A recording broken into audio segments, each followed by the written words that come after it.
Welcome, everybody. I'm Neil Cavuto, and courtesy Mother Jones, the mother of all flashbacks for a Republican presidential nominee who doesn't need the grief and cannot afford the distraction. There are 47% of the people who will vote for the president no matter what. All right, there are 47% who are with him, who are dependent upon government, who believe that they are victims, who believe that government has a responsibility to care for them, who believe that they are entitled to health care, to food, to housing, to you name it. It's an entitlement, and the government should give it to them. And they will vote for this president no matter what. Well, that was then to Mitt Romney. Now his first sit down since this whole video dust up. The governor coming to us from Salt Lake City right now. Governor, welcome. Obviously, you've seen the fallout. The administration quickly coming back at you, Governor, saying that you essentially disdainfully wrote off half the nation. How do you respond to that? Well, we were, of course, talking about a campaign and how he's going to get close to half the vote. I'm going to get half the vote, approximately. I hope. I want to get 50.1% or more. And frankly, we have two very different views about America. The president's view is one of a larger government. There's a tape that just came out today where the president's saying he likes redistribution. I disagree. I think a society based upon a government-centered nation where government plays a larger and larger role, redistributes money, that's the wrong course for America. That will not build a strong America or help people out of poverty. I believe the right course for America is one where government steps in to help those that are in need. We're a compassionate people. But then we let people build their own lives, create enterprises. We believe in free people and free enterprise, not redistribution. The right course for America is to create growth, create wealth, not to redistribute wealth. Governor, on the 47% of the people in this country pay no income taxes. Now, a lot of them because they're retired or they're elderly or they're paying certainly payroll taxes and other taxes, but that 47% figure, which is about right, is it too high? Do you think that the level should be closer to what it was in the late 70s, where it was in the 20s? What is an acceptable level? Well, first of all, of course, you're right. There are a number of retirees, members of the military and so forth who aren't paying taxes, and that's as it should be. But I do believe that we should have enough jobs and enough take-home pay such that people have the privilege of higher incomes that allow them to be paying taxes. I think people would like to be paying taxes. The good news is if you're doing well enough financially that you can pay a tax. And the problem right now, as you see in this country, so many people have fallen into poverty that they're not paying taxes. They have to rely on government. And the right course to help them is not just to have government handing out, but instead government helping people to get back to good jobs. Neil, the numbers on food stamps are really revealing.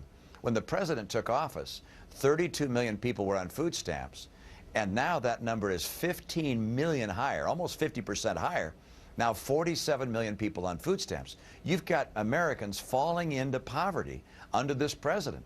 In an increasing number, it looks like, on these food stamp figures. And I want to get people back to work. I'd like to see everybody who's not, retired, not in the military, having the privilege of having a good job and a good income, enough that they qualify to pay taxes. Now, you said that your wording might have been inelegant, but others have said that you just kissed half the electorate goodbye this election year, that you all but called them moochers.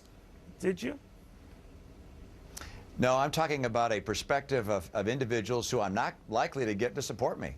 I recognize that those people who are not paying income tax are going to say, gosh, this provision that Mitt keeps talking about, lowering income taxes, that's not going to be real attractive to them.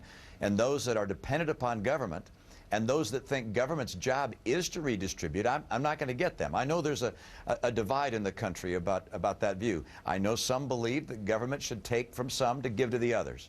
I think the president makes it clear in the tape that was released today that that's what he believes.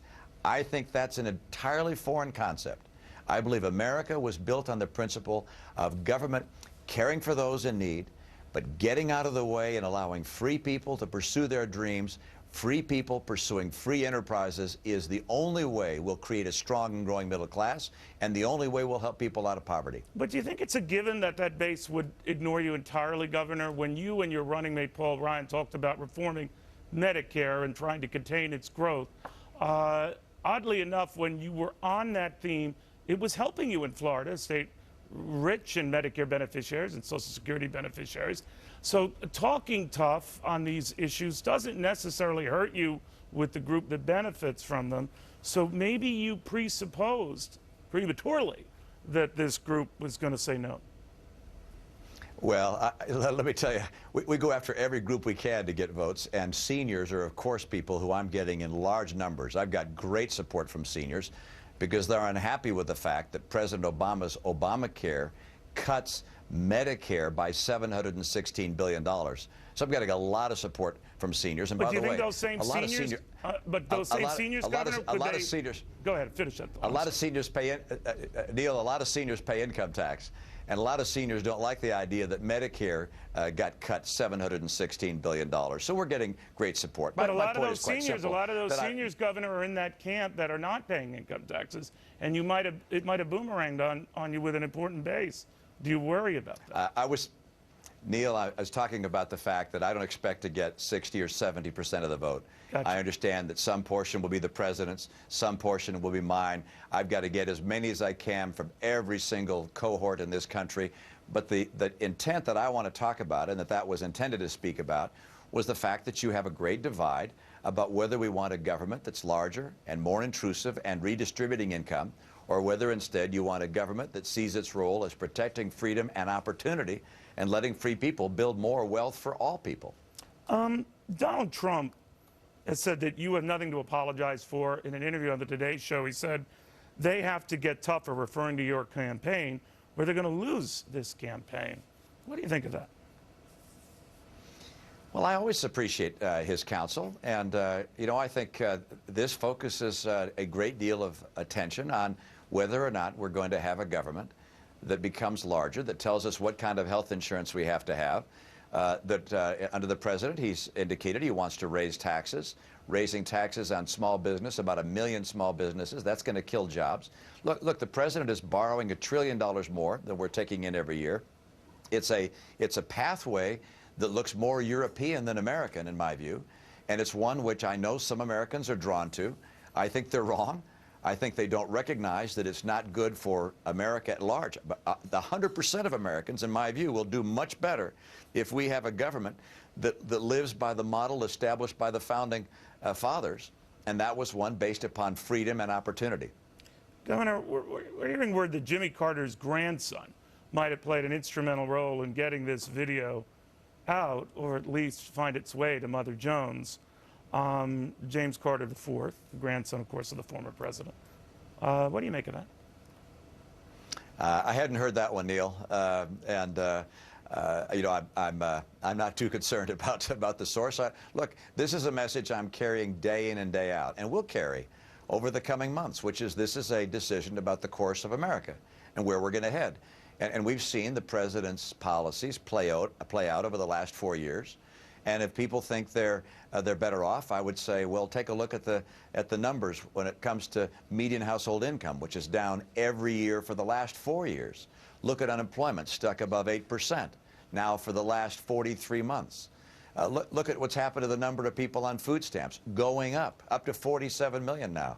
There are a lot of people hurting in this country, and the president's policies aren't working. And you know, I'm not going to be too critical of how people get that message out. It's out there in a big way, and I think that will focus a lot of attention on the kind of choice I think America has.